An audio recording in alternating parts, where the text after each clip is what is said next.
Na tarde de 13 de agosto, chega a Pequim João Goulart, vice-presidente da República dos Estados Unidos do Brasil.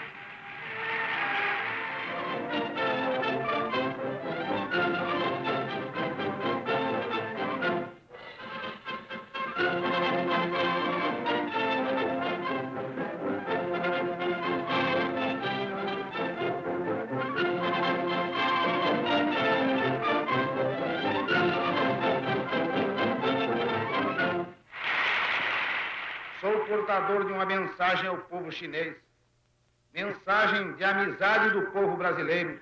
Estou certo de estar contribuindo para a maior aproximação dos nossos povos, que podem e devem ser bons amigos.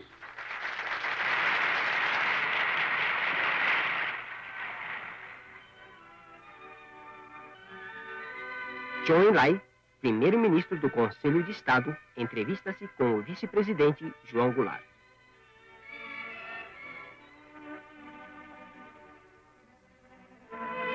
Liu Shaoxi, presidente da República Popular da China, recebe o vice-presidente João Goulart.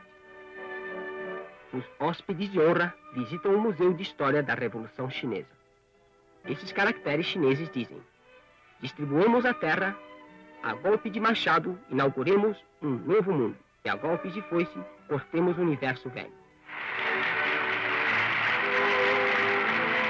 No dia 23 de agosto, o vice-presidente João Goulart termina sua visita à China e parte de Cantão para regressar ao Brasil. Chen Shen, vice-governador da província de Quantum, e outros dirigentes da província e da cidade, assim como multidões cheias de emoção, despedem-se dos hóspedes de honra na estação ferroviária.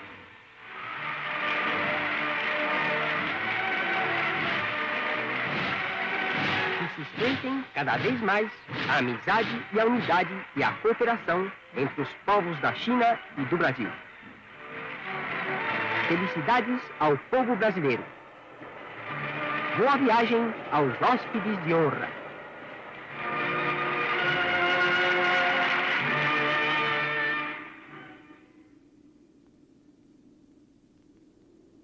Passava pouco das 6 horas da manhã quando o presidente Jânio Quadros, como de hábito, trancou-se em seu gabinete.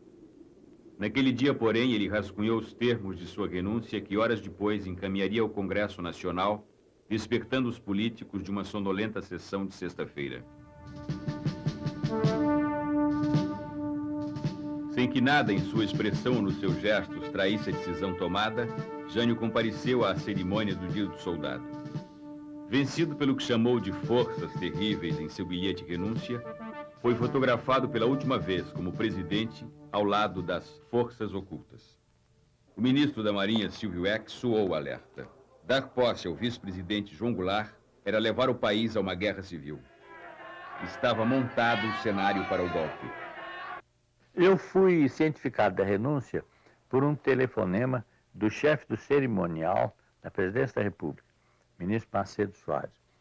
E imediatamente me ocorreu a ideia de reunir no Itamaraty aqueles amigos que eu pudesse convocar imediatamente, a fim de que nós prestássemos uma homenagem ao presidente que se retirava. E, felizmente, essa ideia teve sucesso, porque reuniram-se no Itamaraty não apenas os meus amigos pessoais, como aqueles diplomatas que estavam então no Rio de Janeiro. Havia poucos em Brasília, a mudança da capital era recente, e muitos funcionários. Funcionários desde os mais humildes, os porteiros, os contínuos, os motoristas do Ministério, até aqueles de representação profissional que se encontravam no Rio de Janeiro.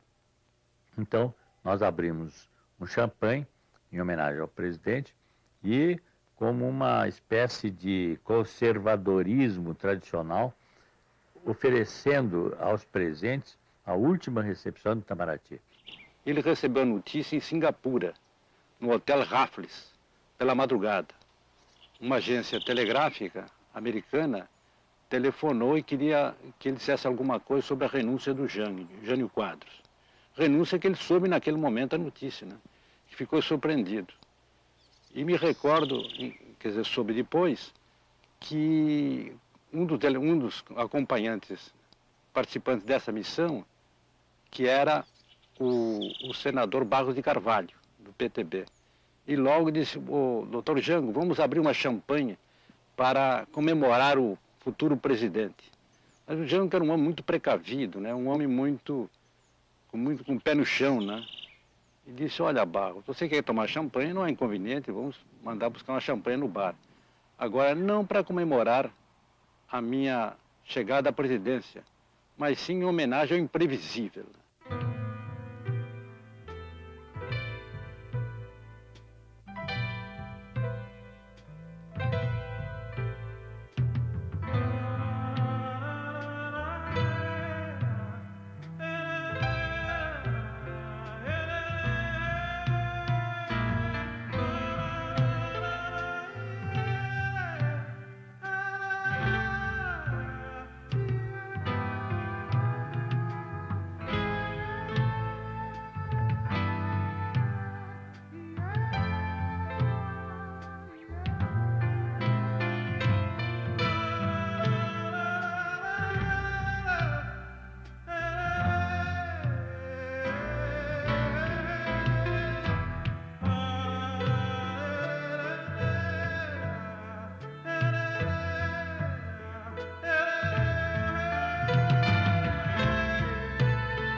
São Borja, cidade de fronteira, zona das Missões, é berço e túmulo de dois presidentes, Getúlio Dornelles Vargas e João Belchior Marques Goulart.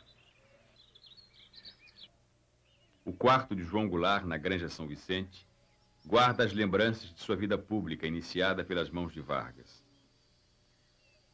Os 17 anos que separam sua estreia como deputado em 47 e sua deposição como presidente em 64 só amadureceram o sentimento nacionalista e o compromisso com a justiça social, razões trágicas no destino comum destes dois homens.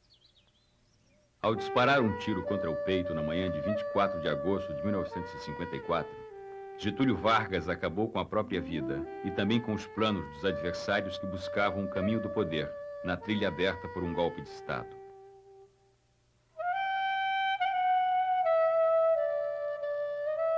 Tudo mudou naquelas horas que separam o suicídio de Vargas e a deposição, exigida na véspera por um ultimato militar.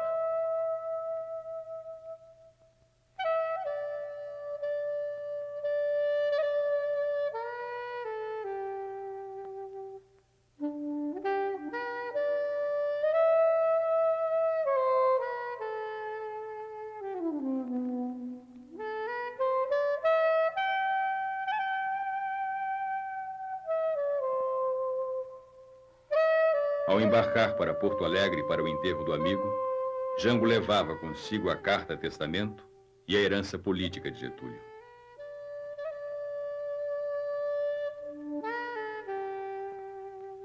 Nascido a 1º de março de 1918, Jango, 7º filho do casal Vicente e Vicentina Goulart, ricos proprietários de terras, teve uma convivência espontânea com os peões da fazenda. A juventude passada em Porto Alegre foi dividida entre a alegria da vida boêmia e os rigores da academia. No país dos bacharéis, também formou-se em direito e fez rápida escalada política. Deputado estadual em 47, federal em 50, secretário do Interior e Justiça no Rio Grande do Sul, presidente nacional do PTB. Em 1954, quando Getúlio precisou trocar os acenos por compromissos com as classes trabalhadoras, Jango saiu da sombra, convocado para o Ministério do Trabalho. Lado a lado no ministério sentavam-se personagens da velha República, companheiros de Getúlio da Revolução de 30, experientes políticos. João Goulart, aos 36 anos, representou o desejo de Vargas de injetar sangue novo na política brasileira. Jango assumiu o ministério quando os marítimos em greve lutavam por melhores salários. Mediou o conflito favorecendo com sua influência as reivindicações dos grevistas. Para comemorar o 1º de maio, preparou um presente justo para os trabalhadores: o aumento de 100% no salário mínimo. Getúlio concedeu o aumento, mas demitiu Jango porque o reajuste salarial acendeu o rastilho de uma crise militar que explodiu num manifesto assinado por 42 coronéis. O Brasil e o Exército há muito tempo vinham acompanhando a luta ideológica. E essa luta ideológica tomou um impulso muito grande quando o senhor João Goulart foi ministro do Trabalho de Getúlio. Ele, cercado por elementos de esquerda no seu ministério, começou a tomar medidas que preocuparam os chefes militares. E os coronéis, acompanhando o quadro brasileiro, resolveram dar um alerta aos seus chefes militares generais e escreveram um manifesto com a finalidade de mostrar essa preocupação e o caminho que o Brasil estava seguindo para a sua esquerdização. Essa é a finalidade do manifesto. Esse manifesto foi escrito por um conjunto de militares na Escola Superior de Guerra e no Estado-Maior do Exército. O redator foi o general Golbery. O homem que mais articulou foi o então general Adhemar de Queiroz. A campanha contra Getúlio foi implacável. Gregório Fortunato, chefe da guarda pessoal do presidente, tentou calar a oposição à bala. O atentado, que feriu o jornalista Carlos Lacerda e matou o major da aeronáutica Rubens Vaz na madrugada de 5 de agosto, facilitou a conspiração contra o governo. O desfecho dramático da crise com o suicídio do presidente tirou dos conspiradores o sabor da vitória. Candidato derrotado ao Senado em 54, nas eleições de 55, Jango trouxe os votos da área trabalhista que o elegeram vice-presidente e levaram Juscelino Kubitschek à presidência da República. Antes da posse, o casamento. Em 12 de maio de 1955, Jango casou com Maria Teresa Fontela, gaúcha, também de São Borja. Na vice-presidência, foi o avalista do sorridente JK junto à classe operária. Garantindo a estabilidade necessária para a JK aplicar o seu plano de metas e acelerar a industrialização, o apoio político do PTB resguardou o salário e a liberdade do trabalhador. Aberto o caminho da pacificação, funcionam no Brasil as regras constitucionais. No exercício da presidência, assumida durante as viagens de JK, Jango somou a prática da administração à sua experiência política. A visita à União Soviética no final de 1960 fez do vice-presidente João Goulart o primeiro dirigente latino-americano a furar a barreira ideológica armada pelo Ocidente em torno de Moscou. Recebido por Alexei Kosygin e Leonid Brezhnev, altos dirigentes soviéticos, ampliou os horizontes políticos do Brasil. Rompendo o alinhamento automático com os Estados Unidos, projetou o país na vanguarda das nações não alinhadas. Jango não poderia ir à União Soviética sem ver o túmulo de Lenin, herói da Revolução Comunista de 1917. A visita protocolar impressionou os chefes militares que, em 1961, tentaram impedir a sua posse. Ao visitar Leningrado, porto onde a história da Rússia feudal começou a naufragar, Jango foi conhecer o cruzador Aurora, de onde partiram os primeiros tiros da Revolução Bolchevique. Estas imagens voltariam à sua lembrança ao anistiar os marinheiros brasileiros que se rebelaram em 1964.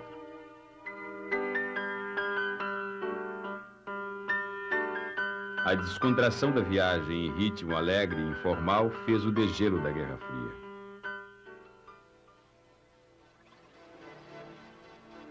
Robôs, mãos mecânicas, átomos.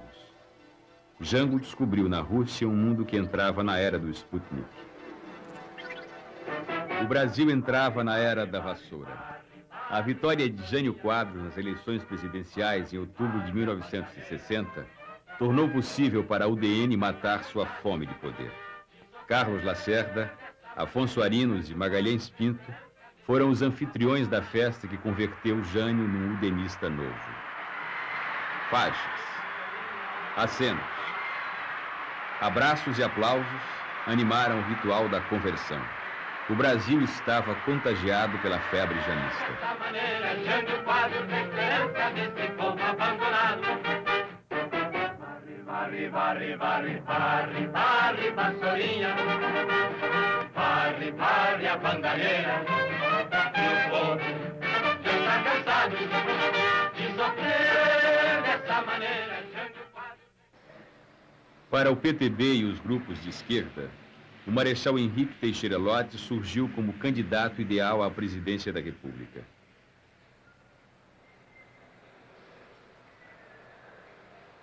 Respeitado nas Forças Armadas, conquistou a admiração civil no 11 de novembro de 1955, ao garantir, como ministro da Guerra, a posse de JK e Jango. Sua candidatura estava lançada desde 1956, quando recebeu a Espada de Ouro, em homenagem promovida por sargentos e suboficiais. Jango foi candidato à reeleição. O Brasil precisa de um braço forte. Eu vou, tu vais, vamos votar no lote. Os laços do nacionalismo militar com o trabalhismo incluíam um programa de governo com reforma agrária e voto do analfabeto. Na hora de votar, eu vou jangar. É Jango, é o Jango Goulart. Pra vice-presidente, Jorge Veiga vai jangar.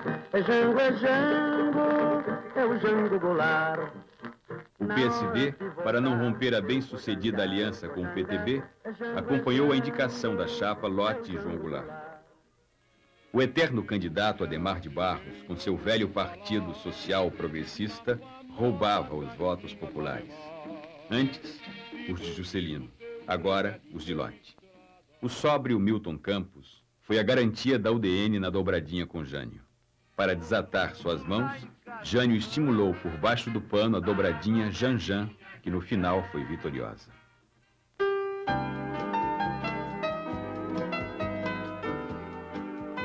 Os 5 anos de JK sacudiram o Brasil. A modernização contagiou o país com a epidemia do novo. Bossa nova, cinema novo, nova capital. Sua arquitetura arrojada tornou-se a moldura futurista de um país que exibia antigos contrastes. JK partiu seguro de que voltaria. Quase 6 milhões de votos levaram Jânio ao poder. Logo sacaria uma surpresa da Capitola. Jânio iniciou um programa de reformas morais. Acabou com as corridas de cavalo durante a semana, adotou o slack como uniforme, fechou as rinhas de galo e proibiu o uso de biquínis na televisão. O país, que precisava de um estadista, tinha, enfim, um delegado de costumes. O governo cambaleava na ambiguidade. A política interna, moralista, selava seus compromissos com os padrões da classe média. Medidas econômicas, como a Instrução 204, que criava a taxa única do dólar, beneficiavam os exportadores e investidores estrangeiros. O fim da subvenção na agricultura provocava a elevação no preço dos alimentos, aumentando a inflação. A política externa obedecia a outro modelo. A visita do presidente Sukarno abria as fronteiras de um novo entendimento com o bloco dos não alinhados, que se formou no início dos anos 60. Então, o presidente tinha uma espécie de contradição entre a expansão da personalidade brasileira no meio internacional e a limitação da sua situação econômico-financeira. Ele tinha que levar avante uma política que não era contraditória, mas que tinha que respeitar essas duas contingências, essas duas imposições. O Brasil estava maduro para a afirmação de uma personalidade internacional, mas estava atravessando uma fase em que ele precisava muito dos países com quem tinha relações econômico-financeiras para a manutenção da sua estabilidade financeira interna. A condecoração de Ernesto Che Guevara foi um gesto ousado demais para o gosto dos aliados internos do governo. Carlos Lacerda, até então seu mais poderoso aliado, rompeu com Jânio e abriu a crise que desembocaria na renúncia.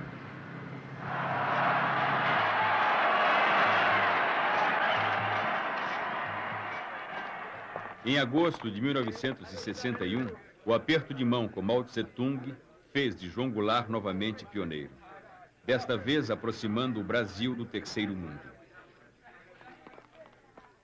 Jango rompeu as barreiras que separavam o Ocidente da República Popular da China. Na viagem a Pequim, ele repetiu o ritual do degelo com Moscou. Para Jango, a amizade entre os povos superava as fronteiras ideológicas.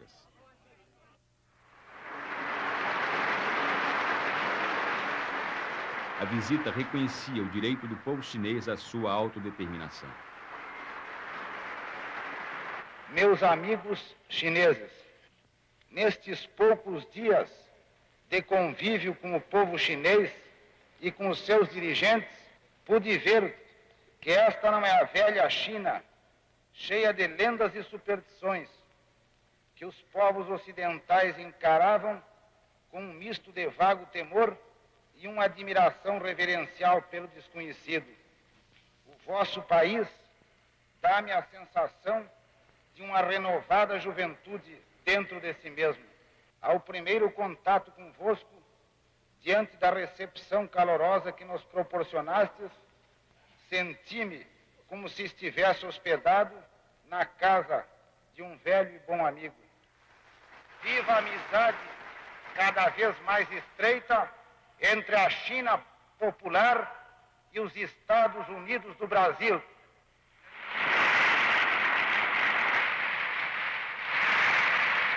Viva a amizade dos povos asiáticos, africanos e latino-americanos.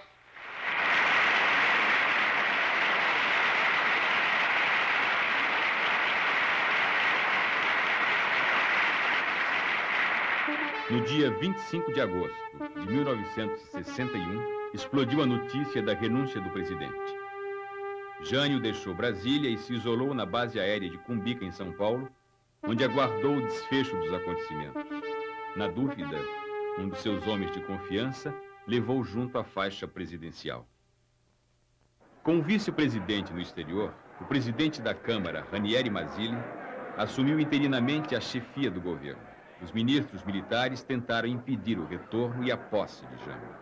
E aqueles mais preocupados com o problema de luta que existia no Brasil, tomaram uma posição contra a subida de Jango, embora pessoalmente Jango não fosse um homem que nós tivéssemos uma atitude contrária por ele, mas pelos homens que o cercavam e que o estavam levando para um lado de esquerdismo que não era o que nós queríamos.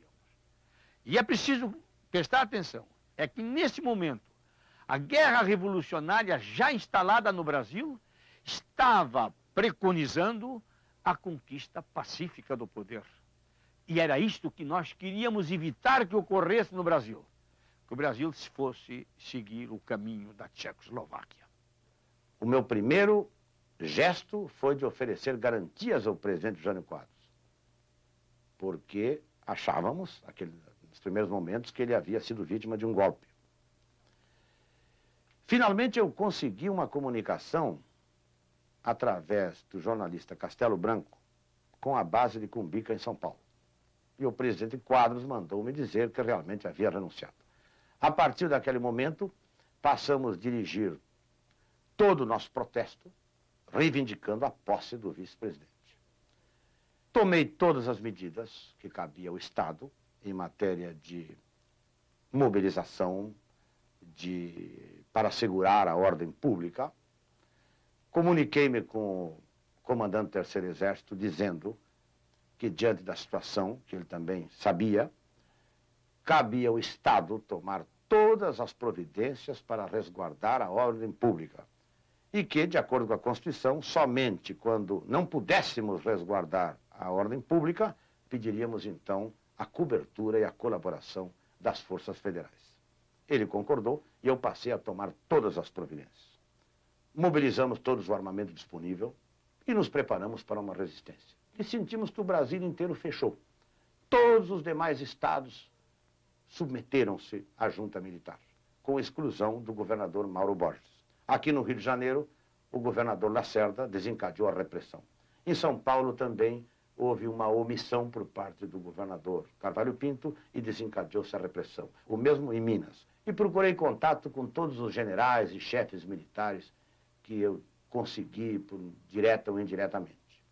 Foi, aliás, nesse momento que eu tive um diálogo muito duro com o general Costa e Silva, que comandava o 4º Exército no Recife. Eu lhe digo, em suma, que foi um movimento muito espontâneo, muito natural, que foi crescendo. Procuramos usar de todos os meios possíveis, particularmente os meios de comunicação, que foi a nossa salvação.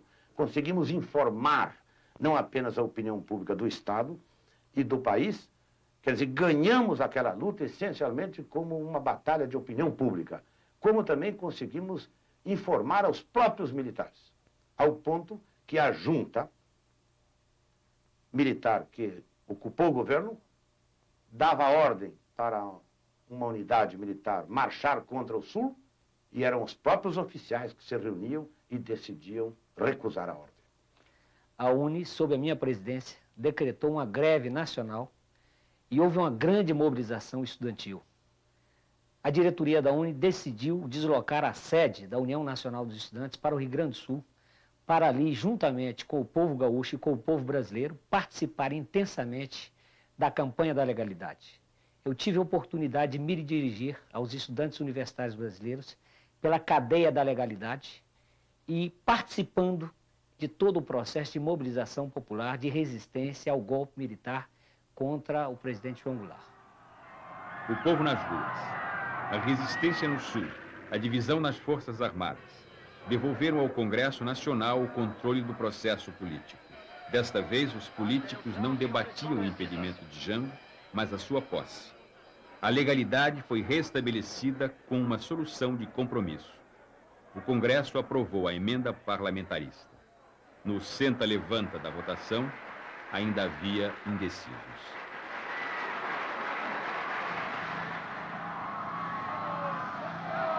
Para a viagem de volta, João Goulart exibiu habilidade e paciência. Ao saber da renúncia, retornou imediatamente ao Brasil pelo caminho mais longo: Paris, Nova York, Buenos Aires e Montevidéu. A rota do Pacífico. Da sacada do Palácio Piratini, acenou para a multidão que o aclamava.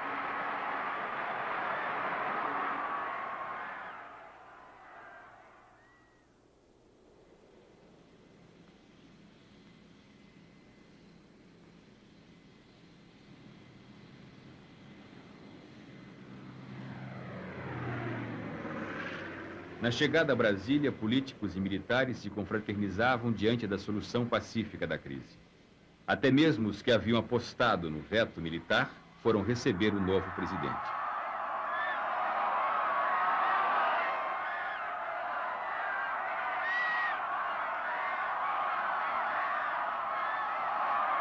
Os coronéis de 54 estavam divididos. O general Antônio Carlos Muricy foi obrigado a deixar seu posto no Rio Grande do Sul por ter resistido a Brizola. O general Golbery, frustrado com a renúncia de Jânio, deixou o exército para fundar o IPES. O general Ernesto Geisel, comandante militar do Planalto, desarticulou a Operação Mosquito, planejada por oficiais da FAB que pretendiam derrubar o avião que trazia Jango a Brasília.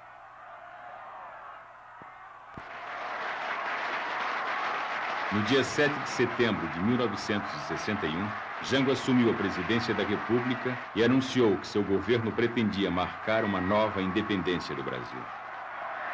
Sabem os partidos políticos, sabem os parlamentares, sabem todos que, inclusive por temperamento, inclino-me mais a unir do que a dividir. Prefiro pacificar a acirrar ódios, prefiro harmonizar a estimular ressentimentos. Promoveremos a paz interna, paz com dignidade, paz que resulte da segurança das nossas instituições, da garantia dos direitos democráticos, do respeito permanente à vontade do povo e à inviolabilidade da soberania nacional.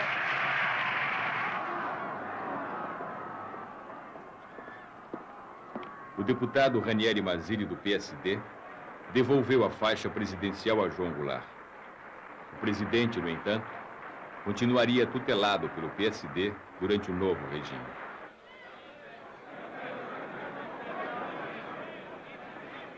O primeiro gabinete parlamentarista teria a marca da moderação e o estilo do premier Tancredo Neves. A UDN e o Partido Democrata Cristão compunham o gabinete de conciliação. O PTB do presidente Goulart estava em minoria no ministério. A pressão popular seria o recurso para mudar a cadência das decisões ministeriais. O governo atendeu antigas demandas nacionalistas. Cancelou o contrato da Hana Mining Corporation, multinacional do minério, e assinou o Estatuto Rural. Quando o senhor João Goulart veio para a presidência da República, nós trabalhávamos no campo, organizando ligas camponesas, associações camponesas e outras associações, em defesa da reforma agrária e das reivindicações mais sentidas dos camponeses pobres do Brasil. No governo dele, nós tivemos mais liberdade, porque aprofundamos essas organizações, principalmente no setor sindical. Foi realizado o primeiro Congresso Nacional dos Trabalhadores Agrícolas de todas as categorias de camponeses pobres em Belo Horizonte. O Congresso contou com a presença também do senhor Magalhães Pinto e do senhor João Goulart e bastantes senadores e deputados federais e outras autoridades administrativa e política na vida do país. O Goulart defendia a reforma de base, reforma agrária, reforma urbana, reforma tributária. E então nós entramos nessa luta. O que queríamos é que a massa camponesa participasse do grande processo de mobilização que estava se desenvolvendo no Brasil a partir de 1960. Em maio de 1962, o governo anunciou o propósito de alterar o artigo 141 da Constituição, que determinava a indenização prévia e em dinheiro para áreas desapropriadas. Sem esta mudança, a reforma agrária se transformaria apenas num grande negócio para especuladores. A luta ideológica ocupou as ruas. A propaganda de direita fazia de Cuba o pretexto para exibir em público suas velhas fantasias. A esquerda acreditava no sucesso do modelo cubano. A mobilização política em defesa do governo de Fidel Castro estava espalhada pelo Brasil. Senhor delegado de polícia, nós estamos num país constituidamente democrático. Nós estamos num país, senhor delegado de polícia, não há de ser nada. Não há de ser nada porque daqui... Em Pernambuco, na cidade de Caruaru, o líder comunista Davi Capistrano, que seria tragado pela violência do Estado nos anos 70, sofria a intolerância dos anos 60.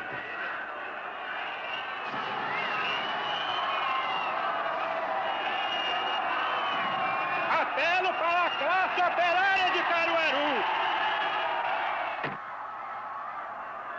Eu convoco todos os membros do Partido Comunista em Caruaru.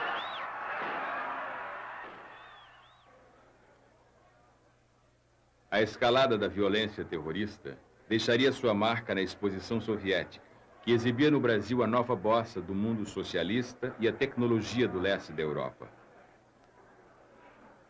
O inquérito que apurou o atentado revelou que parte dessas ações era planejada nos porões do governo da Guanabara. Entre os implicados, o chefe de polícia do Estado. A União Nacional dos Estudantes foi alvo dessa ação terrorista dos grupos de extrema-direita. O movimento anticomunista desencadeou uma ação contra a União Nacional dos Estudantes, metralhando a sede da UNE. Na verdade, o que estava ocorrendo é que se organizava no Brasil uma corrente fascista, organizações paramilitares que se organizavam, a direita se organizava, financiado por organizações estrangeiras, posteriormente, inclusive, tomou-se conhecimento disso. Tudo isso com uma razão muito clara: impedir a participação do povo na política, conter a participação dos trabalhadores, conter a participação da classe operária, conter a participação dos trabalhadores rurais, conter a participação dos estudantes. Porque nós estávamos exatamente numa caminhada para um processo de democratização maior, democratização econômica, democratização da propriedade da terra, democratização do poder político, democratização do saber. E as classes dominantes brasileiras, no seu racionalismo, quer dizer, os grandes grupos estrangeiros, as empresas multinacionais, quer dizer, os latifundiários, a grande burguesia brasileira, não podia admitir nem mesmo as limitadas reformas de base que o presidente Jango Goulart queria implantar no Brasil. O lance mais ousado do governo brasileiro foi sua política externa. O Itamaraty estabeleceu a diplomacia do não alinhamento, desatando os nós que prendiam os interesses do Brasil às decisões tomadas em Washington. O governo reatou relações com a União Soviética, votou contra a política colonialista na África e apoiou o direito de Cuba à sua autodeterminação. A política externa esbarrou nas fronteiras da dependência econômica. A pressão norte-americana levou o ministro Santiago Dantas a Washington, onde, sob um clima frio, negociaria os limites da dívida brasileira. Creio que estes dias de contato com as autoridades financeiras americanas e internacionais em Washington se desenvolvem dentro do que tive a oportunidade de anunciar ao povo brasileiro antes de partir do Brasil, e que os seus resultados corresponderão à expectativa do povo brasileiro. A saber, o Brasil não pretende aumentar imoderadamente o seu endividamento e, pelo contrário, o que deseja é estabelecer condições que lhe permitam enfrentar os seus compromissos de acordo com sua capacidade de pagar. A viagem de João Goulart aos Estados Unidos em abril de 1962 conteve temporariamente o afastamento entre os dois países.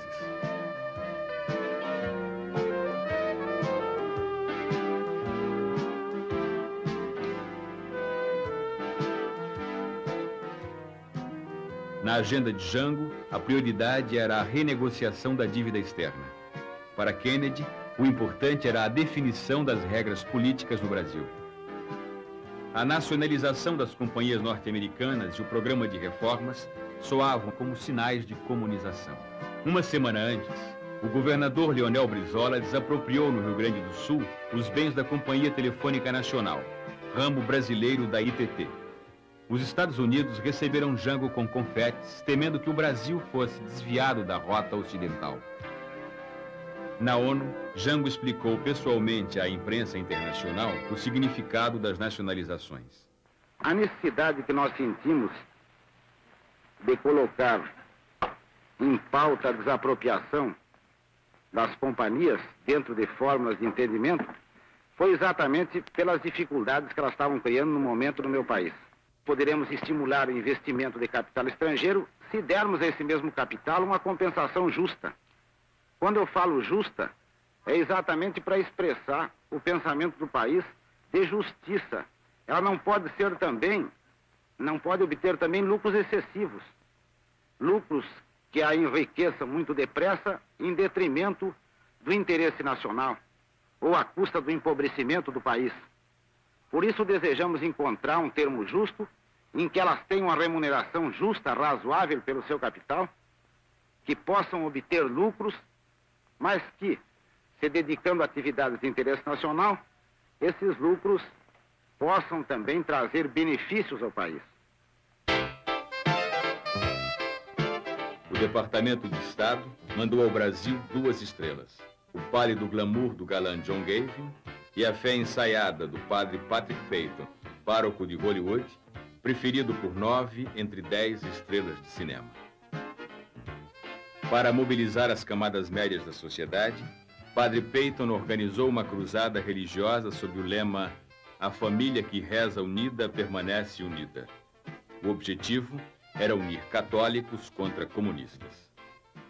E por ordem pessoal do Jango, eu na Secretaria de Imprensa abri todas as facilidades ao Padre Peyton, inclusive dando a ele de presente fitas de televisão para ele gravar aquela campanha dele. A oposição transferiu a capital para Washington. Os empréstimos de dólares negados ao governo brasileiro financiavam diretamente as administrações dos governadores hostis a João Goulart. A Casa Branca era a sede do governo, por onde transitavam com desembaraço Carlos Lacerda e Adhemar de Barros. Examinei o problema das favelas e o presidente ficou vivamente impressionado com os dados que eu lhe mostrei. O Rio de Janeiro, por exemplo, tem um déficit anual de 10 mil casas para as pessoas morarem e acumulou esse déficit durante 10 anos, o que significa que temos um déficit só no Rio de Janeiro de 100 mil casas. E o presidente não só ficou impressionado, como comunicou-se com o Sr. Goodwin no sentido de acelerar os projetos em andamento a respeito de favelas na Guanabara. Abordamos uma meia dúzia de temas: problema do Porto de Santos, problema do Porto de São Sebastião, problema do abastecimento de águas na cidade de São Paulo. Temos águas para 2,5 milhões de habitantes. Precisamos de água para 4,5 milhões de habitantes. Quer dizer, problemas muito grandes. Novas estradas de rodagem, eletrificação das outras estradas de ferro, novas usinas hidroelétricas, enfim, uma porção de problemas que diz respeito à economia paulista e à economia nacional. O gabinete Tancredo Neves foi dissolvido quando o premier demitiu-se para concorrer às eleições. O novo gabinete, presidido por Brochado da Rocha, sobreviveu a 2 meses de crises sucessivas. O último primeiro-ministro, Hermes Lima, foi tirado dos quadros do Partido Socialista para fechar as contas do parlamentarismo. Com o presidencialismo à vista, as eleições de 1962 ganharam maior importância. No jogo eleitoral, a direita abriu seus trunfos. Para conter o avanço da esquerda, o Instituto Brasileiro de Ação Democrática, IBAD, ponta de lança do IPES, despejou mais de 2 milhões de dólares na campanha, sustentando a propaganda de 250 candidatos à Câmara Federal e vários governadores. Vencerão as instituições democráticas no entrechoque das ambições desenfreadas, da crise ao caos. O país pode ser arrastado a uma crise inconciliável. O que estamos fazendo nós para impedir que se coloque diante do povo brasileiro a trágica opção entre soluções antidemocráticas? Nós, os intelectuais, nós, os dirigentes de empresa, nós, os homens com responsabilidade de comando, nós que acreditamos na democracia e no regime da livre iniciativa, não podemos ficar omissos enquanto a situação se agrava dia a dia. A omissão é um crime. Isolados, seremos esmagados. Somemos nossos esforços. Orientemos no sentido único a ação dos democratas para que não sejamos vítimas do totalitarismo. E é justamente para coordenar o pensamento e a ação de todos aqueles que não querem ficar de braços cruzados diante da catástrofe que nos ameaça, que é necessário criarmos um organismo novo, com uma mensagem nova para a nova realidade do Brasil de hoje. Temos uma finalidade básica: evitar que a difícil situação que o país atravessa venha a comprometer nossas instituições democráticas e tradições cristãs. O Instituto de Pesquisas e Estudos Sociais tem essas finalidades básicas. Seus objetivos são claros e definidos. A ele caberá executar um plano que leve a esses objetivos: fortalecimento das instituições democráticas, superação do subdesenvolvimento, estabilização da moeda, moralização e eficiência da estrutura governamental. Mas o IPES não pode ficar em palavras. É preciso agir. O derrame de dólares não conteve a vitória de políticos comprometidos com as reformas. A bancada da UDN diminuiu e a do PTB aumentou. O PSD manteve a maioria. O novo Congresso ganhou outras feições. Os políticos reagruparam-se em frentes. De um lado, a Frente Parlamentar Nacionalista. Do outro, a Ação Democrática Parlamentar, trincheira da reação contra as reformas. Um dos aspectos mais importantes da atuação dessa direita parlamentar, que embora na Ação Democrática Parlamentar, de ação democrática pouco ou nada tinha, foi justamente conseguir transformar a atuação legislativa num palco para conflitos. Conflitos que certamente eram baseados em reais interesses econômicos, mas que eram apresentados como batalhas ideológicas. O povo, convocado para decidir a sorte do sistema parlamentarista, devolveu a Jango os poderes que lhe foram tirados. 15 milhões de eleitores foram às urnas. Quase 10 milhões disseram não ao parlamentarismo. Restava a Jango 3 anos de governo.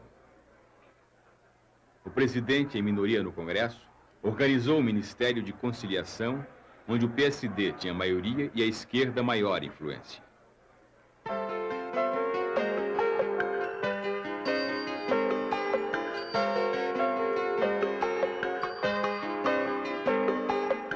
Democratização do uso da terra, voto do analfabeto, disciplina dos aluguéis, bases justas para o salário mínimo. Estes pontos fixavam as regras de um programa de governo capaz de estabelecer maior harmonia social.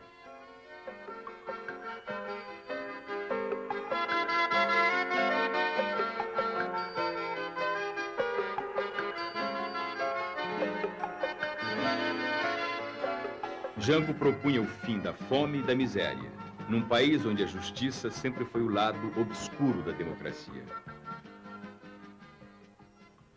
A situação do Nordeste recebeu atenção particular do governo. Sobre os planos do presidente, recairiam em 64 as mesmas acusações feitas a ele, ministro do Trabalho, em 54. Fomentador de greves, articulador da luta de classes, inimigo do capitalismo. Os trabalhadores rurais, mobilizados pelo processo de transformação social, eram despertados contra a secular miséria do campo. A perspectiva de pequenas mudanças num país de grandes desigualdades reacendeu ilusões.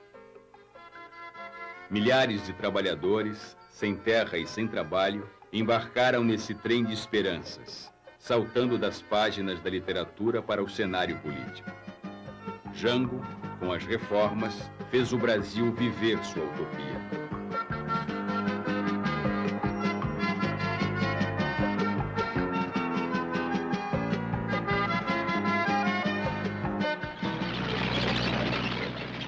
O presidente precisava do apoio dos quartéis. A tradição de intervenção militar na vida política já não tinha sabor de aventura. O improviso da década de 20 deu lugar à ideologia no final dos anos 40. A Escola Superior de Guerra, formada em 1950 nos moldes do War College norte-americano, montou seu próprio modelo político, baseado no conceito de segurança e desenvolvimento. Em desafio ao regulamento disciplinar, os sargentos elegeram 2 representantes nas eleições de outubro de 62. Inconformados com a decisão da lei que impugnou a posse dos eleitos, os sargentos, seguindo uma tradição militar, se rebelaram. Jango teve que puni-los para não deixar um rombo na disciplina que podia botar a pique o próprio governo.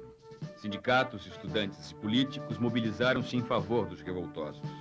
O presidente anistiou os sargentos, tomando uma decisão que tradicionalmente só beneficiava a oficiais. A atuação política dos sargentos atemorizava os chefes militares. O general Osvino Alves, homem de fé nacionalista e prestígio na tropa, fazia um esforço pessoal no comando do 1º Exército para puxar o apoio da oficialidade para o governo.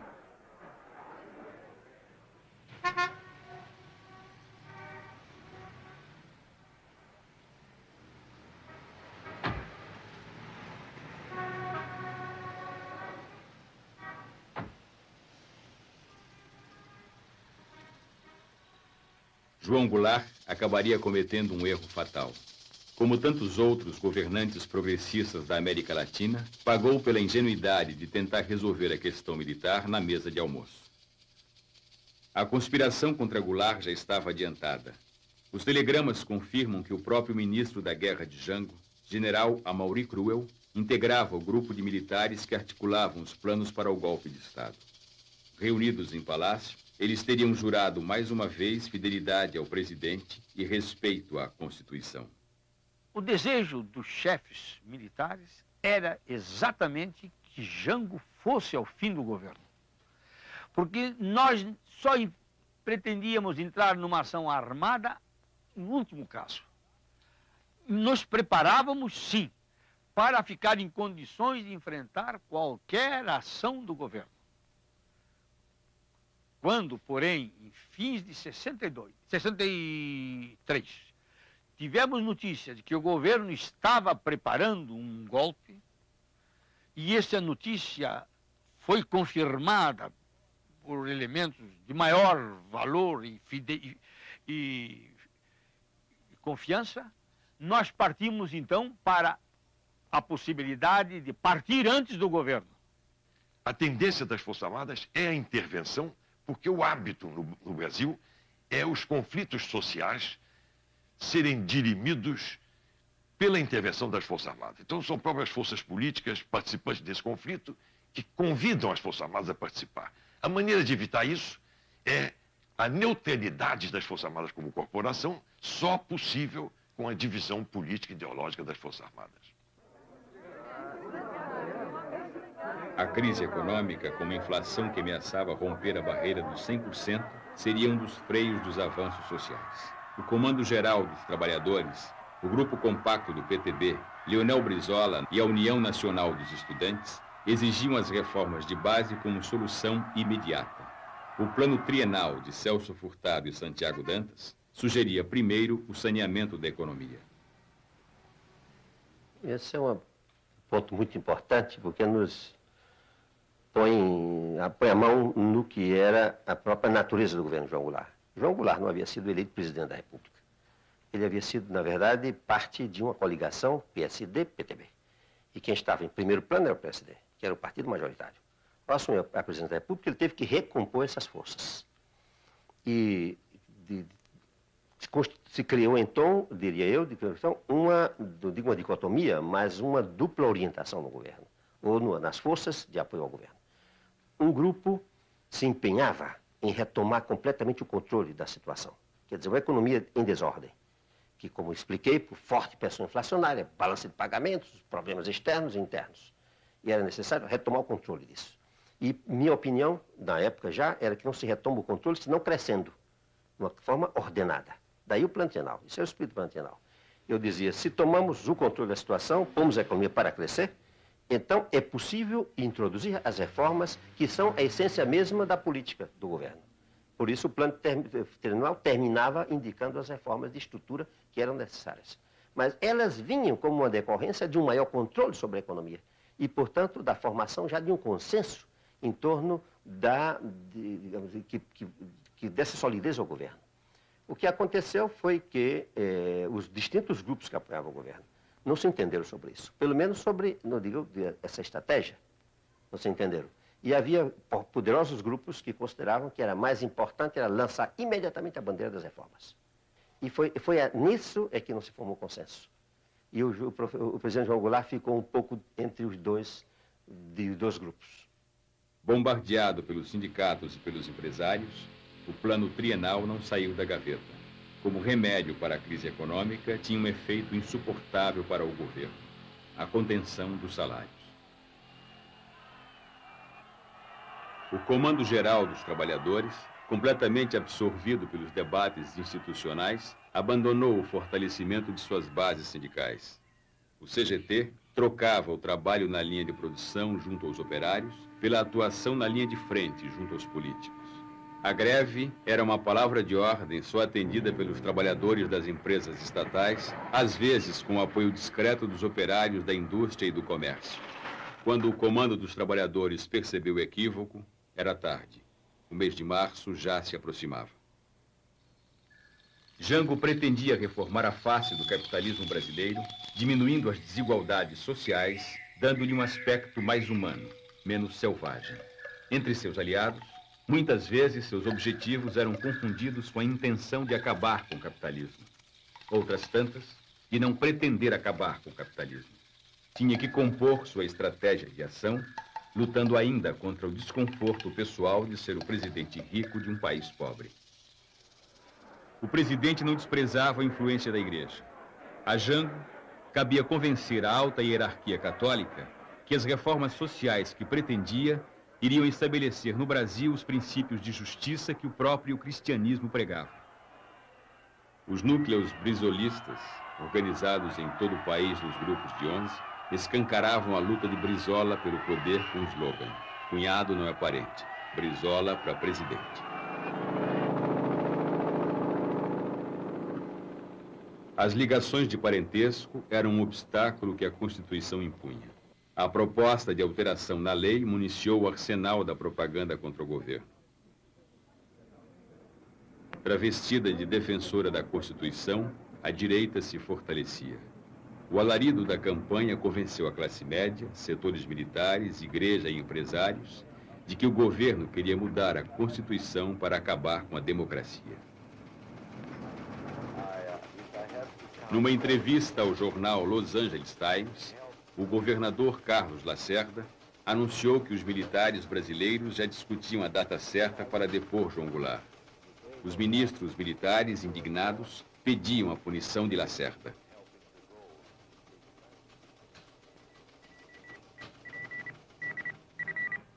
Jango tentou lançar mão do estado de sítio para superar politicamente a reação militar contra o governador e reestabelecer a autoridade de seu governo.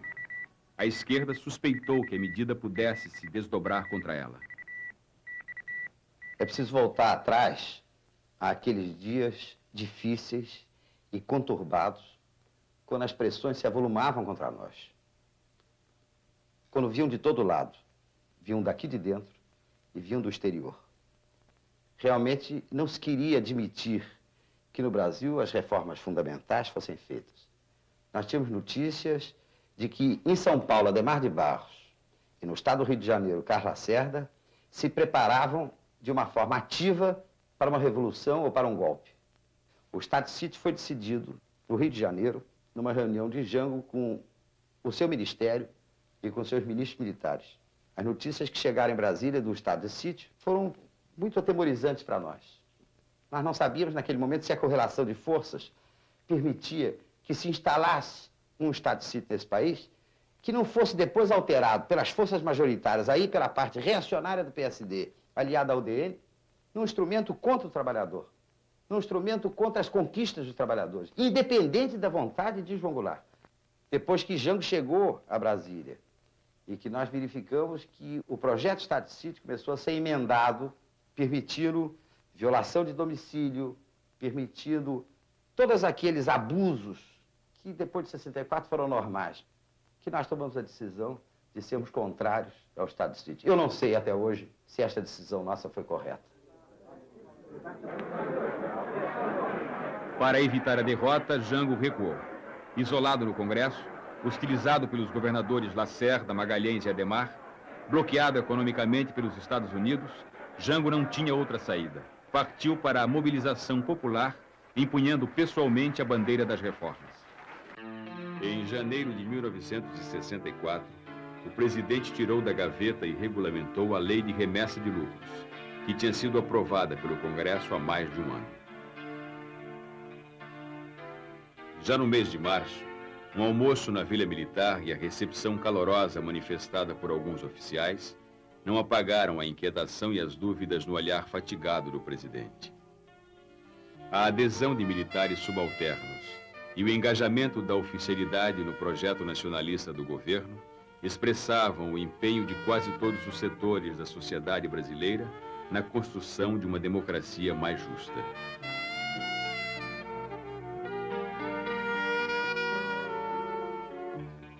O fantasma das reformas que apavorava a classe dominante brasileira ganhou corpo no mês de março. Na sua estratégia de mobilização popular, o governo convocou um grande comício no Rio de Janeiro. O comício da Central, como ficou conhecido, foi marcado para uma sexta-feira, 13. Tudo foi cuidadosamente preparado. Dos alto-falantes à segurança, nada podia sair errado quando o presidente levasse a mensagem das reformas ao povo. Estava pronto o cenário para o último ato. O mês de março de 64 foi um mês de grandes atividades e de grandes preocupações. A subversão levada pelo governo estava em crescimento dia a dia e nós já tínhamos decidido enfrentarmos o que fosse feito pelo governo.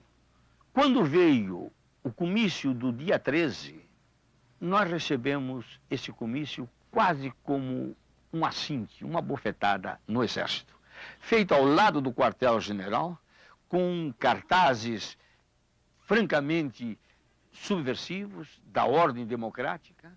Aquilo chocou profundamente aos militares.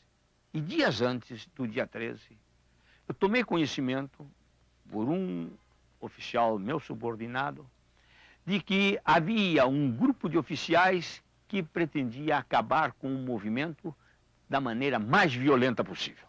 Eu julguei aquilo muito grave. Levei o fato ao conhecimento do general Castelo Branco no Estado-Maior do Exército e do general Costa Silva no Departamento de Produção e Obras. Ambos, e particularmente o general Castelo, ficaram muito preocupados e disseram: mas não pode haver isso, o comício deve se produzir, o comício nós não devemos interferir e é preciso evitar que isso aconteça. Realmente era importante que aquilo acontecesse, porque nós tínhamos consciência de que a revolta no Exército aumentaria contra um governo que estava querendo desestabilizar a democracia no Brasil. Por esse motivo, eu e outros companheiros, entre eles o general Aragão, que também tomou conhecimento deste preparativo, atuamos e no dia 13, pela manhã, ao chegar ao quartel-general, eu procurei um desses elementos que estava no grupo e perguntei: fulano,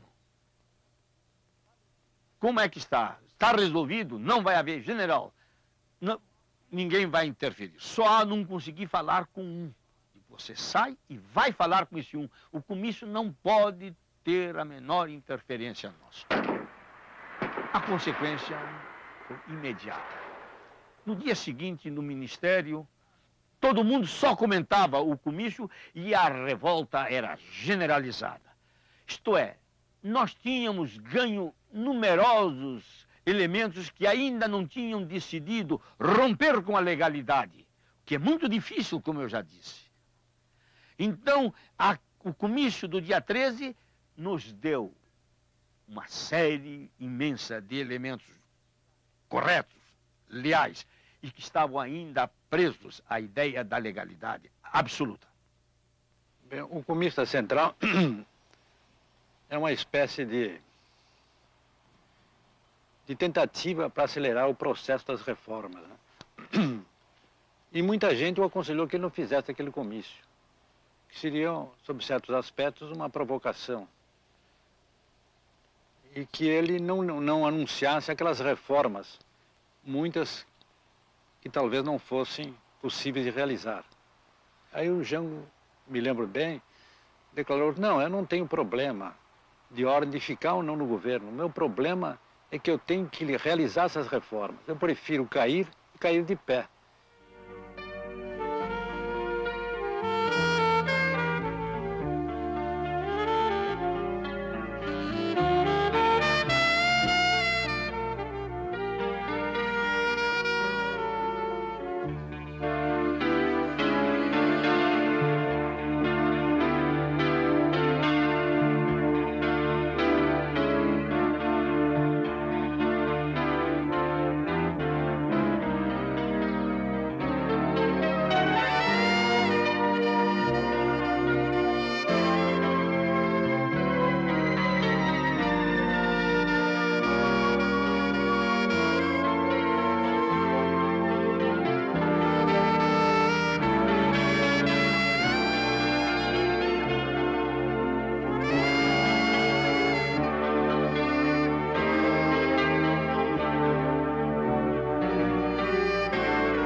No início da noite, 200.000 pessoas estavam concentradas na Praça da Central do Brasil. A multidão empolgou os oradores. Jango não decepcionou. Ao seu lado, sua mulher Maria Teresa era a presença que quebrava um pouco da tensão daquele ato. No mesmo palanque de madeira que Getúlio Vargas usava para suas aparições públicas, anunciou a execução de seu programa. Horas antes, ele tinha assinado os decretos desapropriando as terras improdutivas à margem das rodovias e ferrovias federais e encampando as refinarias particulares. Trabalhadores do campo já poderão então ter concretizada, embora em parte, a sua mais sentida e justa reivindicação, aquela que dará um pedaço de terra própria para ele trabalhar, um pedaço de terra para ele cultivar. Aí então, o trabalhador e a sua família sofrida, irá trabalhar para ele, porque até aqui ele trabalha para os donos da terra que ele aluga, ou para os donos da terra que ele entrega sua produção.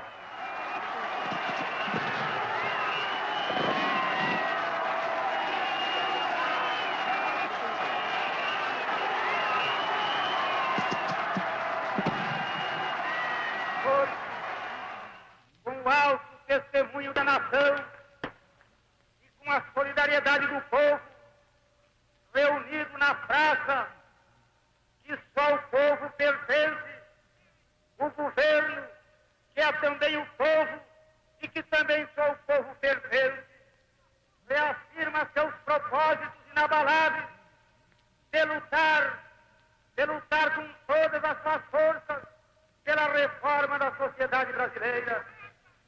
Não apenas pela reforma agrária, mas pela reforma tributária, pela reforma eleitoral ampla, pelo voto do analfabeto, pela elegibilidade de todos os brasileiros, pela pureza da vida democrática, pela emancipação econômica, pela justiça social e ao lado do povo, pelo progresso do Brasil.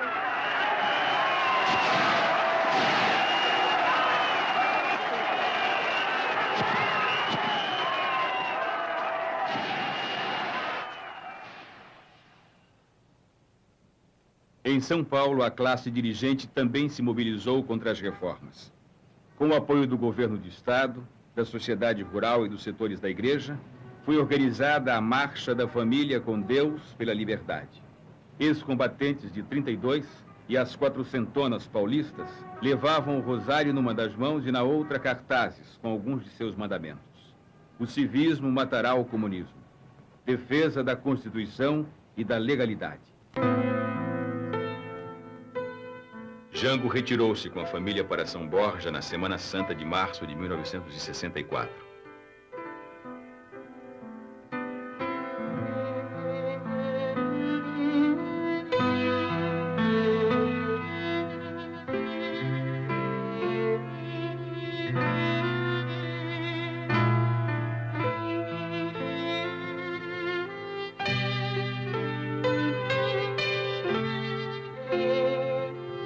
Fotos mais antigas do álbum de família revelam os hábitos descontraídos do presidente fazendeiro. A companhia de Maria Teresa, o churrasco, o chimarrão, a cavalgada nos campos, que desta vez foram vividos em clima de tensão.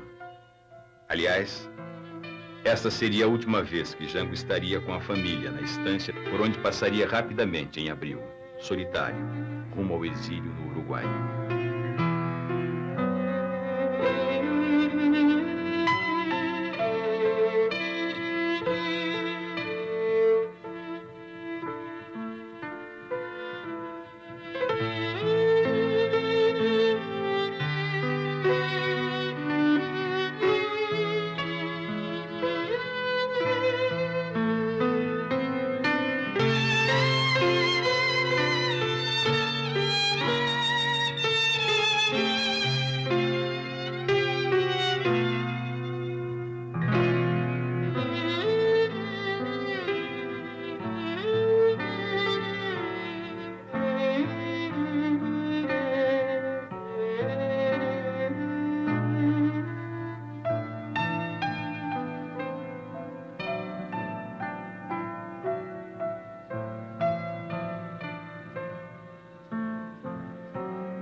No final de março, depois de assistirem ao filme sobre o encouraçado Potemkin, os sonhos povoavam a cabeça da marujada brasileira.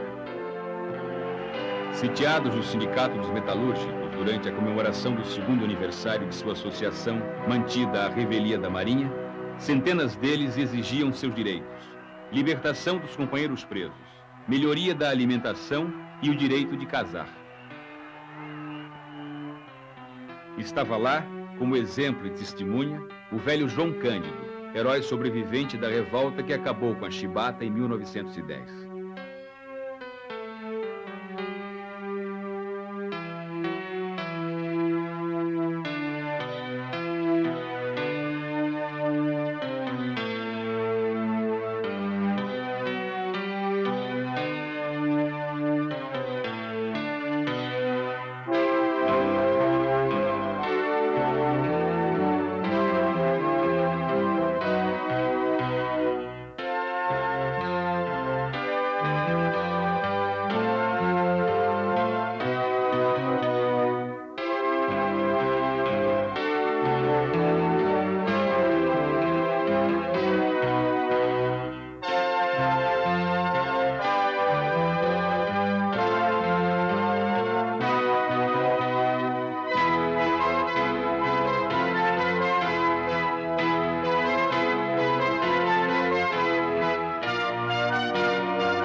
Ainda como no filme, a população apoia os revoltosos.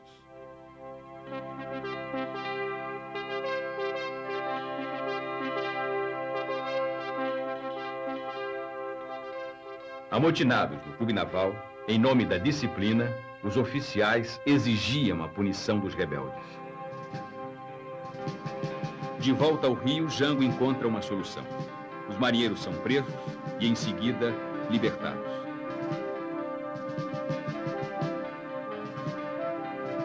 O ministro da Marinha se demite. O ministro do Exército, Jair Dantas Ribeiro, deixou o posto e foi internado vítima de uma crise renal. O impacto do episódio nas Forças Armadas provocou a adesão de oficiais legalistas ao movimento que depôs o presidente. Para eles era insuportável ver a hierarquia esfacelada. Já havia rumores de um levante militar quando o presidente compareceu no dia 30 de março à sede do Automóvel Clube para ser homenageado pela Associação dos Sargentos e Suboficiais da Polícia Militar. O presidente falou energicamente que não permitiria a subversão em nome da ordem. Seu improviso de saudação aos subalternos era uma advertência tardia aos oficiais superiores.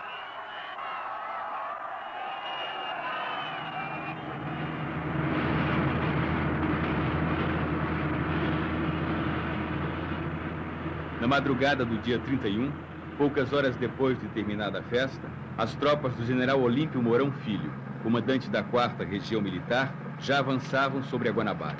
O levante, vindo de Minas Gerais, precipitava o golpe.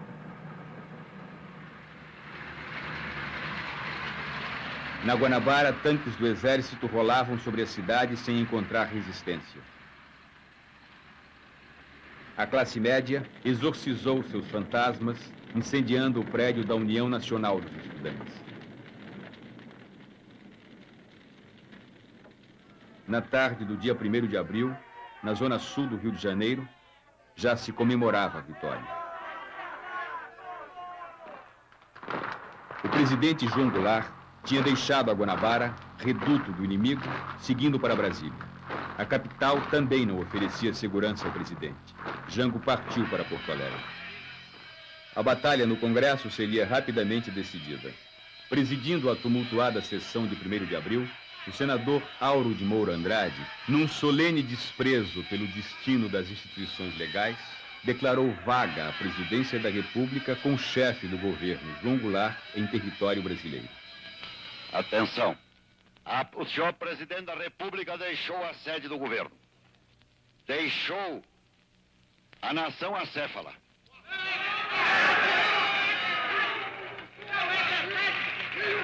Numa hora gravíssima da vida brasileira, em que é mister que o chefe de Estado permaneça à frente do seu governo. Abandonou o governo.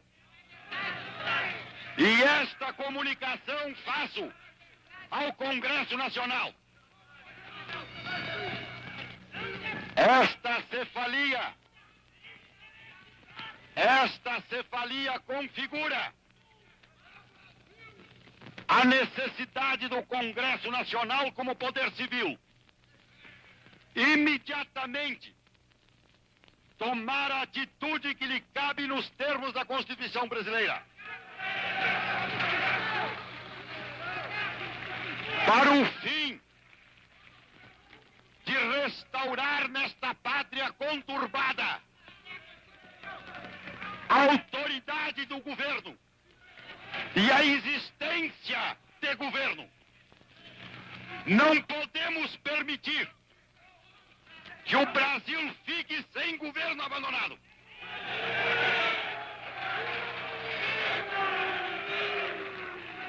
Há sob a nossa responsabilidade a população do Brasil, o povo, a ordem. Assim sendo, declaro vaga a presidência da República.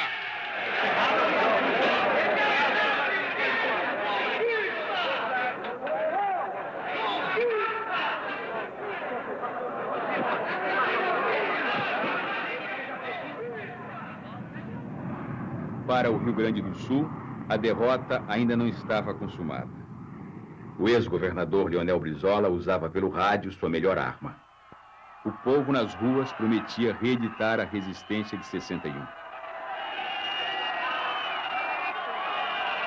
Quando o presidente João Goulart chegou a Porto Alegre, já em plena crise, houve uma reunião na residência do comandante do Terceiro Exército, que era o general Ladário Telles. Aliás, uma grande figura humana e de chefe militar. Estava o presidente João Goulart, 8 generais e eu.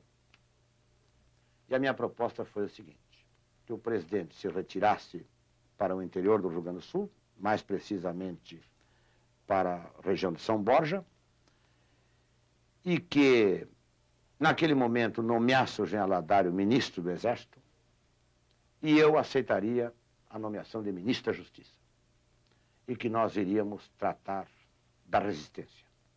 Pediu a palavra ao general Ladário e disse que estava inteiramente de acordo com a minha proposta, que o Terceiro Exército possuía armamento para organizar corpos de civis que poderiam atingir a mais de 100 mil homens, além das tropas do Exército, e que considerava a situação complexa, difícil, que possuía alguns bolsões dentro do Terceiro Exército, mas que ele considerava possível defender a legalidade. A decisão final dessa reunião coube ao presidente, que decidiu que não houvesse resistência, porque considerava que seria um tributo de sangue demasiadamente grande que o povo brasileiro teria que pagar para restaurar os seus direitos.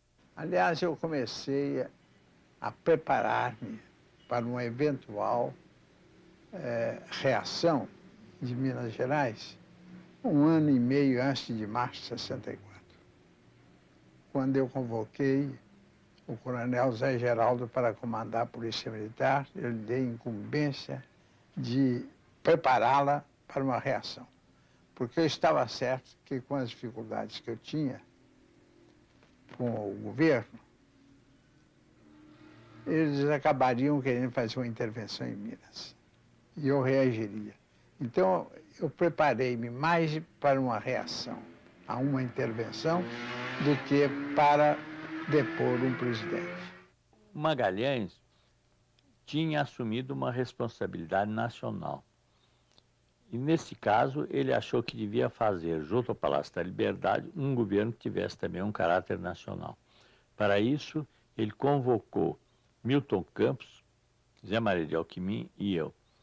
Eu fui prevenido disso com algumas semanas de antecedência e fui cientificado de que seria informado no dia em que fosse necessária a minha presença em Belo Horizonte. A minha função, que era de ministro sem pasta, nós três, Milton Campos, Zé Maria de Alckmin e eu, fomos nomeados secretários sem pasta. E a minha função de secretário sem pasta era a obtenção de um eventual apoio internacional para o reconhecimento da nossa condição de beligerância, caso as condições efetivas do movimento que se preparava chegassem até esse ponto. O reconhecimento de beligerância, como você sabe bem, importa no fornecimento de elementos capazes de auxiliar o movimento político que está em andamento. Não foi necessário. E nós sabíamos, confiávamos na vitória. E houve uma reunião mesmo nossa em que antes estávamos todos imaginando o tempo que duraria. A previsão era de durar uns 6 meses de luta, no mínimo. Eu era considerado um homem optimista. Achava que em 1 mês se acabava. O único que acertou foi o Golbery, que disse: cai como castelo de cartas. Apesar da surpresa, apesar do desgaste que já vinha sofrendo o governo, se o presidente João Goulart decidisse resistir, decidisse contra-atacar, ele dispunha ainda de tropas, ele dispunha de elementos aqui no Rio para, inclusive, ocupar o Palácio Guanabara, onde estava o Lacerda conspirando, ele talvez tivesse ganho aquela parada, ou pelo menos estabelecido uma luta mais prolongada. Mas ele resolveu não resistir. Foi uma decisão, a meu ver, até acertada, porque evitou derramamento de sangue. E hoje, depois dessas informações liberadas lá do americano, a gente está vendo o envolvimento que, inclusive, tinha o governo americano no golpe militar que estava se processando no Brasil. A história de que os Estados Unidos tinham mandado navios para o Brasil era uma coisa velha. ela já tinha sido, inclusive, mencionada uma vez num programa de auditório da TV americana chamado Firing Line, que é do William Buckley. Ele estava entrevistando, na época, no começo da década de 70, o governador, o ex-governador, já na época, Carlos Lacerda, quando do auditório se levantou alguém e disse: olha, isso aí não é verdade, eu estava no Caribe, na época, embarcado, fazendo serviço militar, e o navio em que eu estava foi desviado para a costa brasileira na época da Revolução. Havia histórias assim. E havia também a conversa de que talvez os Estados Unidos tivessem mandado realmente navios para a costa brasileira, mas eram só petroleiros. O que se descobre na Operação Brother Sun é que ela em conjunto era uma coisa muito maior. Quer dizer, ela de verdade incluía os 4 petroleiros. Os 4 petroleiros vinham abastecidos para garantir o suprimento de combustível da Revolução se o movimento tivesse que durar, encontrasse muito resistência e tivesse se prolongado por mais de um mês. Havia 136 mil barris de gasolina comum, querosene para aviação, havia tudo isso. Também houve a movimentação de navios de guerra, que eram, se não me engano, 6 destroyers. Um porta-aviões foi mandado para a costa brasileira, navio especializado em transporte de helicópteros, 24 aviões de combate e transporte. Houve um embarque muito grande de munição, que não chegou sequer a ser trazido para o Brasil, mas foi embarcado nos Estados Unidos. Esses navios, de vários pontos do Atlântico, começam a convergir para a costa brasileira. Pouco antes da madrugada do dia 2 de abril, toda a operação é desmobilizada quando chega o aviso de que os militares já tinham tomado o poder. Essa era a Operação Brother Sun. No dia 2 de abril, com os gaúchos desmobilizados, Jango partiu para São Borja e, em seguida, para o exílio no Uruguai.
Rio, a polícia de Carlos Lacerda prendeu a missão comercial chinesa acusada de terrorismo. Coube ao velho defensor de presos políticos Sobral Pinto provar a inocência dos diplomatas. O líder comunista Gregório Bezerra, arrastado pelas ruas do Recife, foi jogado na cadeia.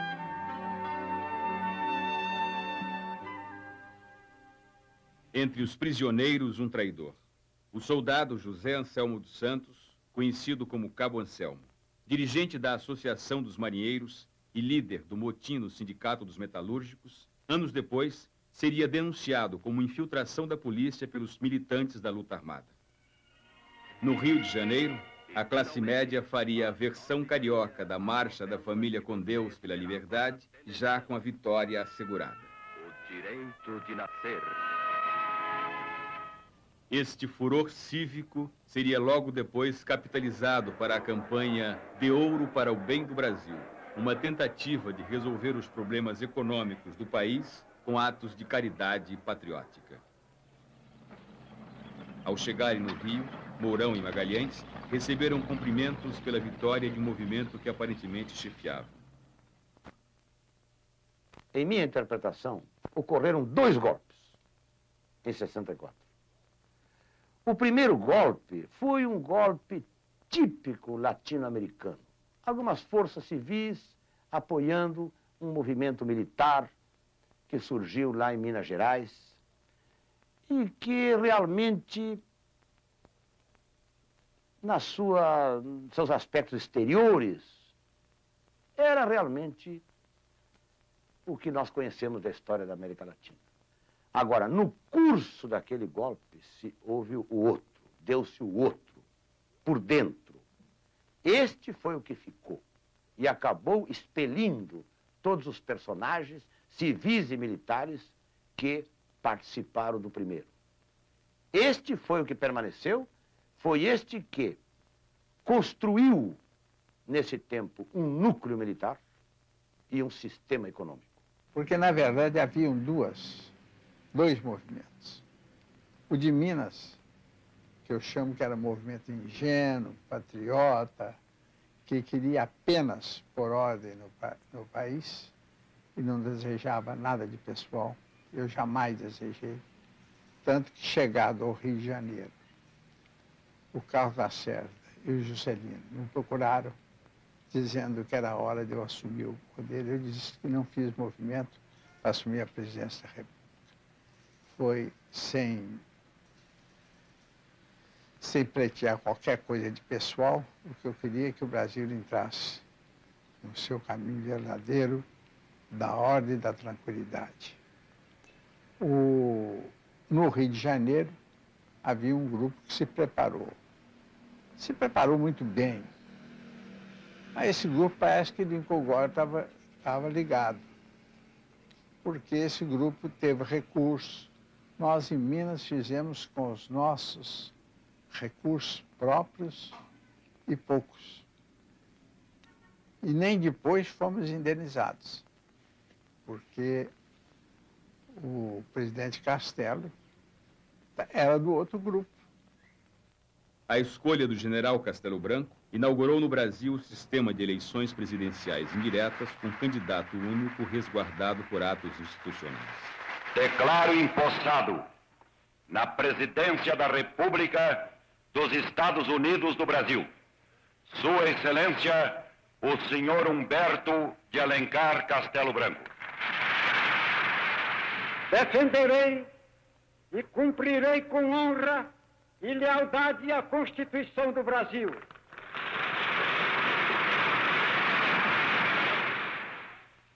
Caminharemos para a frente com a segurança de que o remédio para os malefícios da extrema esquerda não será o nascimento de uma direita reacionária. Meu procedimento será o de um chefe de Estado sem tergiversações, no processo para a eleição do brasileiro, a quem entregarei o cargo a 31 de janeiro de 1966. 1964 fechava o ciclo dos coronéis de 54. Desta vez, eles estavam unidos e tinham um programa. Os conceitos forjados na Escola Superior de Guerra substituíam a justiça social pelo desenvolvimento e a democracia pela segurança.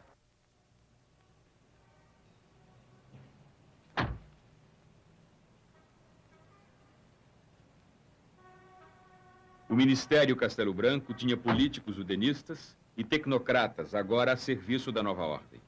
Mas o verdadeiro núcleo do poder após 64 estava nas mãos dos companheiros de armas. O general Costa e Silva no Ministério da Guerra, o general Ernesto Geisel na chefia da Casa Militar e o general Goberido Couto e Silva, que com as fichas do IPES montou o Serviço Nacional de Informações. O governo Castelo Branco recompôs antigas alianças. Revogando a lei de remessa de lucros, reestabeleceu a crença dos Estados Unidos na democracia brasileira. Anulando o decreto de desapropriação de terras improdutivas, tranquilizou os grandes proprietários rurais. Com as novas diretrizes econômicas, o Fundo Monetário Internacional veio em socorro do aliado. O controle rigoroso dos salários financiaria o desenvolvimento e o combate à inflação. Depois de mandar para a prisão ou para o exílio as principais lideranças de esquerda e do movimento sindical, os militares desfaziam as ambições de seus aliados civis. Adhemar de Barros, governador de São Paulo, se apegou a Castelo Branco, mas foi demitido e cassado, acusado de corrupção. O sonho de Lacerda chegar à presidência acabou quando o Marechal Castelo Branco prorrogou seu próprio mandato, cancelando as eleições presidenciais de 1965.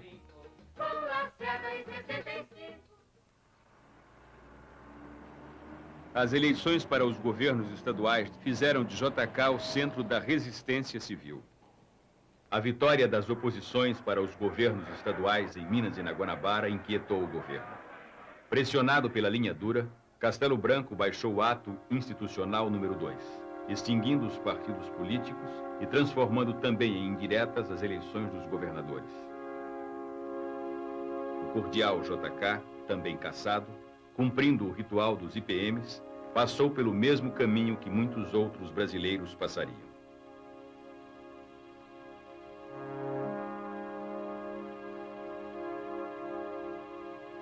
O fazendeiro Jango, exilado no Uruguai, vivia a angústia e as incertezas da espera. A volta, tão desejada, não tinha data marcada. A amargura daqueles dias tirava até mesmo dos aniversários dos filhos o sabor da festa. O desejo de ver o Brasil redemocratizado fez Jango, no exílio, aliar-se a Carlos Lacerda e a JK para formar a Frente Ampla, que logo foi proibida. Diminuía gradativamente o espaço para os movimentos de oposição. Lacerda seria o nome mais ilustre a figurar na próxima lista de cassações.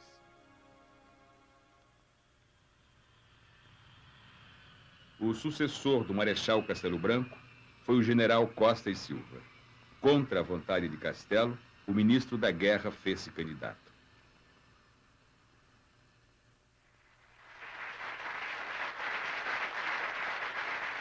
No Congresso, sob aplausos da Arena e o silêncio do MDB, Costa e Silva tomou posse. O novo presidente prestou juramento com uma nova Constituição, editada em 1967, que tinha desfigurado os princípios liberais da até então intocável Carta de 1946.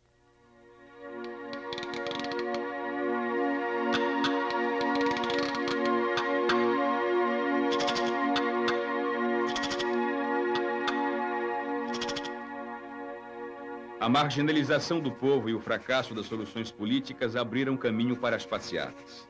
Os movimentos de protesto promovidos por estudantes, intelectuais e profissionais liberais, violentamente reprimidos, levaram à radicalização. A derrota do populismo provocou desencanto com as fórmulas políticas tradicionais e lançou uma nova palavra de ordem: a luta armada. Da zona das Caraíbas à Cordilheira do Sul, espalhou-se a vaga revolucionária dos anos 60. Os Tupamaros no Uruguai, Douglas Bravo na Venezuela e o padre Camilo Torres na Colômbia iniciavam a ofensiva guerrilheira. Os Rangers, treinados pelos Estados Unidos, iniciaram a grande caçada contra Ernesto Che Guevara. A sombra desafiadora de Che desapareceria em 8 de outubro de 1967. A morte do comandante das guerrilhas, tantas vezes anunciada, seria reconhecida por Fidel Castro em Havana. También una fotografía oscura. Es esta fotografía.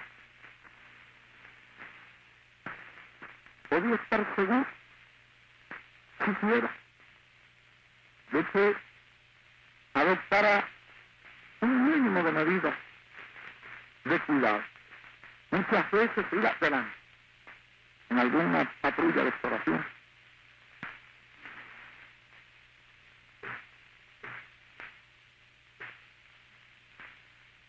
Es posible que él, por otra parte, muy consciente de la misión que se había asignado, en el valor relativo de los hombres.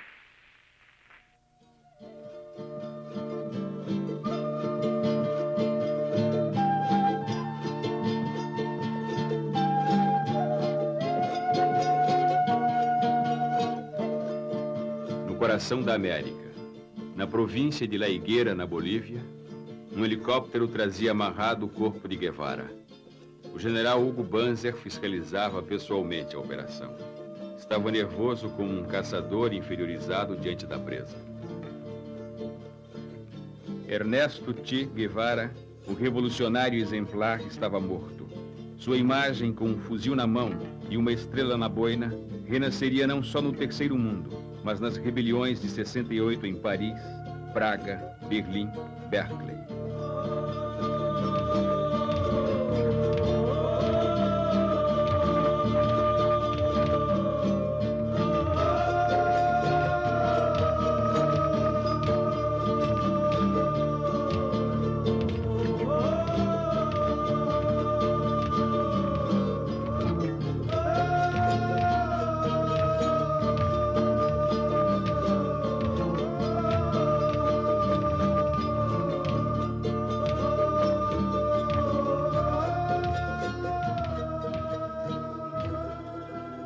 O menino Edson Luiz, assassinado a tiros no Rio de Janeiro, seria a primeira vítima dos choques entre a polícia e os estudantes.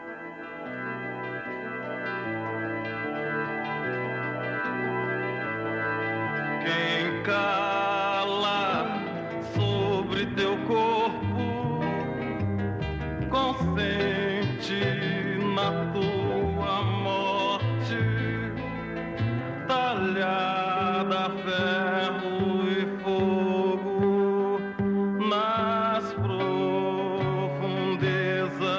do corte que a bala riscou no peito. Quem cala morre contigo, mais morto que estás agora, relógio no chão da praça, batendo, avisando a hora que a raiva traçou. No incêndio, repetindo o brilho de teu cabelo. Quem grita vive contigo.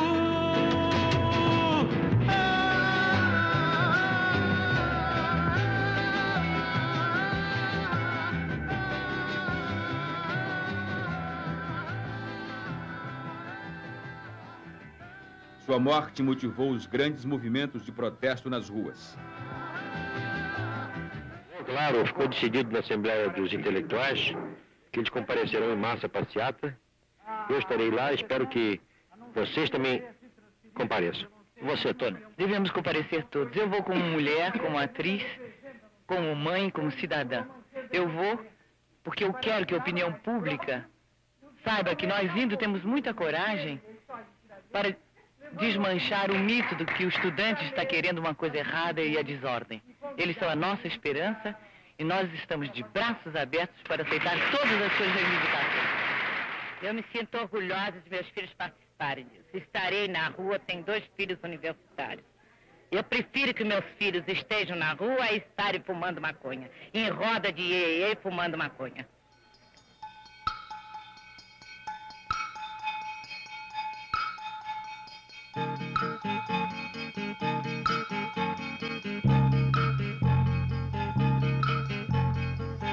Vamos passear na floresta escondida, meu amor.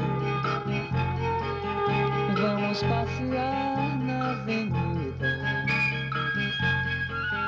Vamos passear nas veredas no alto, meu amor. Há uma cordilheira sob o asfalto.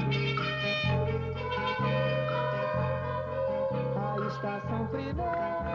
O pretexto para o endurecimento do regime foi um discurso do deputado de oposição Márcio Moreira Alves, o pedido do governo para processá-lo e a negativa do Congresso, tomada em defesa de sua soberania. Presidente Vargas, Presidente Vargas, Presidente Vargas, vamos passear nos Estados Unidos do Brasil. vamos passear escondidos. Em dezembro de 1968, de novo numa sexta-feira 13, o governo fechou o Congresso e promulgou o Ato Institucional número 5. O fechamento do regime e a repressão sobre as organizações civis neutralizou a oposição. A censura aos jornais, rádio e televisão abafou qualquer sinal de protesto. A igreja, que ficou do lado das forças que derrubaram Jango, reapareceu no final dos anos 60 como a única instituição organizada em defesa da justiça e dos direitos humanos.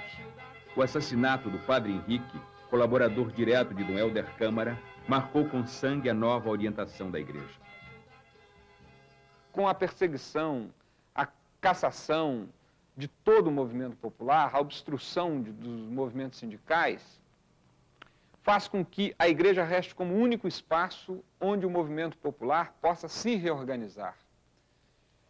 De certa maneira, a única instituição para a qual não se poderia nomear um general da reserva para ser o presidente da Conferência Episcopal ou para ser o arcebispo de São Paulo. Então isso faz com que o popular irrompa dentro da igreja. Depois do sucesso inicial, marcado por operações de sequestro e assalto a bancos, a guerrilha urbana isolada do povo foi esfacelada. O ex-deputado Carlos Marighella, antigo dirigente do Partido Comunista, fundador da Ação Libertadora Nacional, ALN, morreu em São Paulo numa emboscada preparada pelas forças policiais. Como me acaba de decir a los trabajadores, yo no voy a renunciar. Colocado en un tránsito histórico, pagaré con mi vida la lealtad del pueblo. No Chile, ainda foi tentada outra alternativa. Uma coalizão que congregou comunistas, socialistas, liberais e católicos progressistas elegeu o senador Salvador Allende. Candidato derrotado nas eleições de 52, 58 e 64, Allende chegou ao poder em 1970, propondo a via pacífica para o socialismo. A alegria do governo de Allende, a tentativa de conciliar socialismo com liberdade, acabou no banho de sangue financiado dos Estados Unidos. Viva Chile! Viva el pueblo! Viva los trabajadores! Em 1973, a CIA e a ITT financiaram a deposição e o assassinato de Allende. Em 1975, já não restava nenhuma democracia no Cone Sul, mas este painel ficaria ainda mais sombrio. Organizações policiais e paramilitares montaram a Operação Condor, com o objetivo de impedir qualquer ação política de oposição no continente. Em Washington, uma bomba acabou com a vida de Orlando Letelier, ex-ministro de Allende. Em Buenos Aires, foi sequestrado e morto o senador Michelini do Uruguai. O general Juan José Torres, presidente da Bolívia, e o general Carlos Prates, ex-comandante em chefe do exército chileno, foram assassinados por explosões de bombas. O presidente João Goulart sabia que seu nome constava nesta lista de políticos condenados. O maior sonho dele, a maior vontade que ele tinha era de voltar ao Brasil. Eu acho que, no fundo, ele não aguentava mais essa instabilidade de ficar percorrendo países da América Latina e, mais tarde, até pensar em se radicar na Europa. Porque a vontade que ele tinha e a esperança que ele tinha era de poder voltar ao Brasil. O sonho de retorno terminou no dia 6 de dezembro de 1976. Na sua fazenda em Mercedes, na Argentina, ao lado de Maria Teresa, morreu de um ataque cardíaco.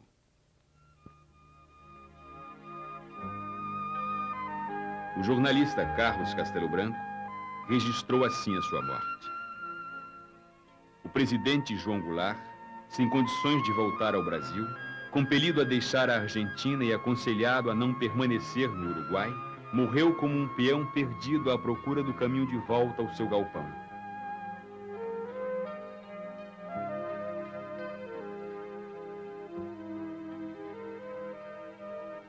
Seu desejo de voltar era muito forte.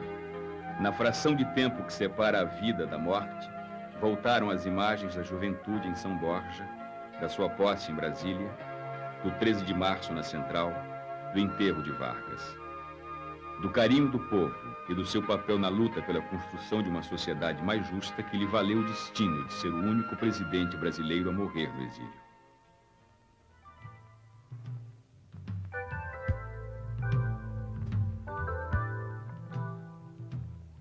No dia 7 de dezembro, o corpo de João Goulart atravessou de volta a fronteira do Brasil para ser enterrado em São Borja. Haviam-se passado 12 anos desde que ele saíra para o exílio. A família, os amigos e ex-auxiliares estenderam sobre o caixão do ex-presidente da República a bandeira da anistia. O silêncio foi a versão oficial do governo.